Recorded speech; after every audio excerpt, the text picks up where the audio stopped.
tentang pecahan, yaitu materi tentang operasi pada pecahan. Dan ini juga secara umum kalian sudah mengenal pelajaran pecahan ini di pelajaran SD, mungkin kelas 5 atau di kelas 6. Namun di SMP tetap kita jelaskan kembali, kita ulangi lagi supaya kalian lebih paham tentang operasi pada pecahan. Oke, baiklah, kita mulai pelajaran kita hari ini, yaitu tentang penjumlahan dan pengurangan pecahan. Baik, kita tetap jelaskan sedikit, yaitu dalam menjumlahkan dan mengurangkan pecahan, terlebih dahulu harus menyamakan penyebutnya dengan cara KPK.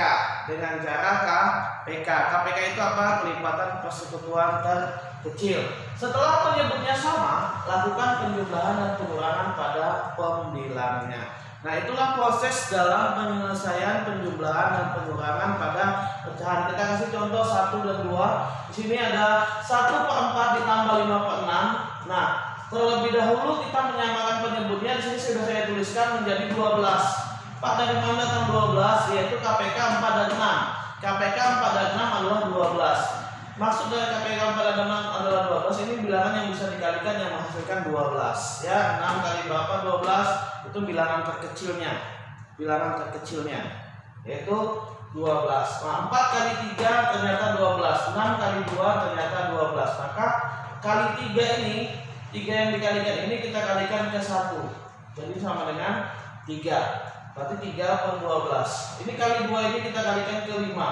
Jadinya adalah 10. Maka 10/12. 3/12 ditambah 10/12 sama dengan 13/12. Nah, disini sudah kalian pelajari tentang pecahan campuran. Jika pembilangnya lebih besar daripada penyebutnya, maka dia akan menjadi pecahan campuran. 13/12 kita jadikan pecahan campuran adalah 1/12. Nah, ini tidak perlu saya jelaskan lagi, sudah dipelajari sebelumnya. Selanjutnya, untuk pengurangan, perhatikan 3/4 dikurang 1/6. Ini masih angka yang sama, saya buat 4 dengan 6 adalah KPK-nya 12. 4 dengan 6 KPK-nya 12.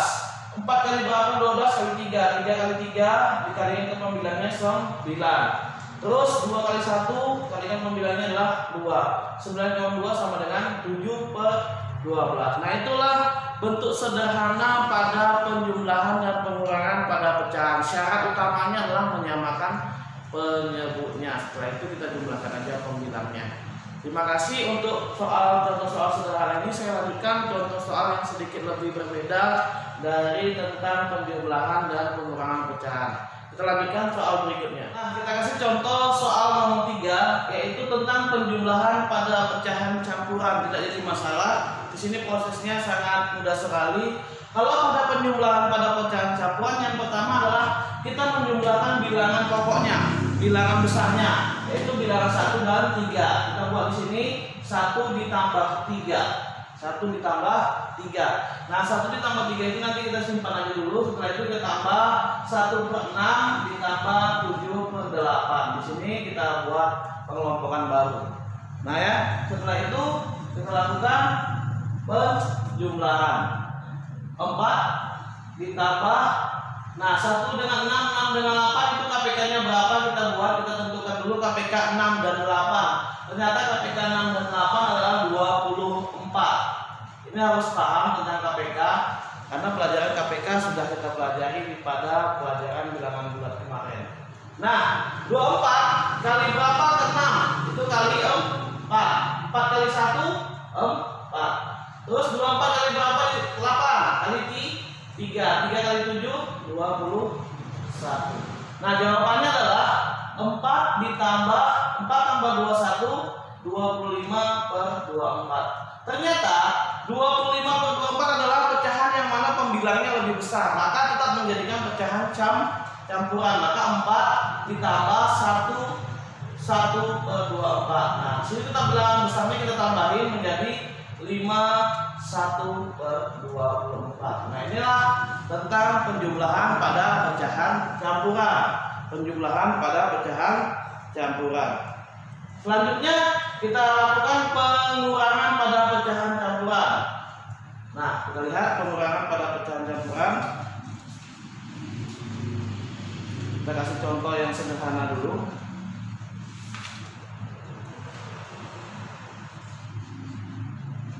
Ya, di sini 9/2/3 dikurang 2/3/8. Lihat di situ ada bilangan besarnya 9 dengan 2. 9 dengan 2 ini boleh saja kita kurangin, tetapi supaya tidak terjadi miss sebenarnya kita dalam pengurangan lebih baik kita lakukan proses pembentukan menjadi pecahan biasa, karena nanti ada hasil yang negatif yang hasilnya tidak sama jika dihasilkan akhirnya. Maka lebih baik kita melakukan proses pecahan biasa. Sebenarnya boleh, tapi nanti suatu saat dengan soal yang berbeda, tapi pengurangan juga, tapi hasilnya nanti negatif akan menjadi bahaya karena kita terfokus kepada proses pengurangan bilangan besarnya. Nah, sekarang kita abaikan dulu bilangan besarnya, kita kembalikan ke konsep pecahan biasa. Kalau di dalam penjumlahan boleh, bebas sebebas-bebasnya. Tapi kalau di dalam pengurangan hati-hati, maka akan terjadi perselisihan jawaban. Nah, maka dari itu saya ubahnya dulu menjadi pecahan biasa. 9 kali 3 27 tambah 2 29/3. 29/3. 2 kali 8 16 tambah 3 19/8. Nah, ini tetap kita lakukan pecahan menjadi pecahan penyebutnya sama.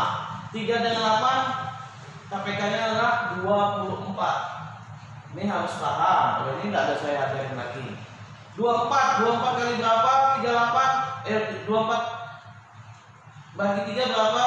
8. Nah, 8-nya kita kali ke 29. Enggak apa-apa, agak besar sedikit, boleh menghitung secara manual. 29 kali 8 72 2 7 6 6 13. Maaf. 23. Nah, 232. 8 kali 9 72 76 ya. Nah, selanjutnya 24 8 kali berapa? 24 kali 3. 3 kali 19 57. Nah, silakan dikurangin seperti biasa. 232 dikurang 57 berapa hasilnya?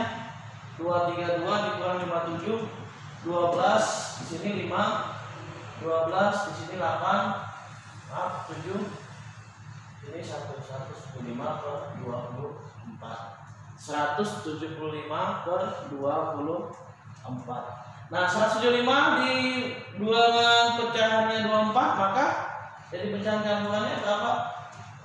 Nah, situ pecahan campurannya adalah kita kalikan, misalnya kali 6 atau kali 7. 24 kali 7 berapa?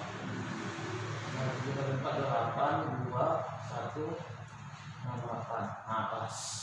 Ya, berarti 7 24 kurangi 75 68 15 3 bis ya. 15 7 terus 5. Berarti 7/24. Nah, itulah proses pengurangan pecahan campuran, yang mana harus diubah, bukan harus, maaf, boleh diubah dulu menjadi pecahan biasa. Itu teknik penyelesaian yang lebih aman sebenarnya. Memang angkanya agak besar, cuman kalau kita ubah ke pecahan langsung cara pakai penjumlahan ini akan menjadi rawan dalam proses hasilnya. Terima kasih. Itulah proses penyelesaian pecahan, penjumlahan dan pengurangan pecahan dari level sederhana ke level yang sedikit agak sulit. Semoga kalian bisa paham dan terus belajar. Salam sehat, selamat pagi.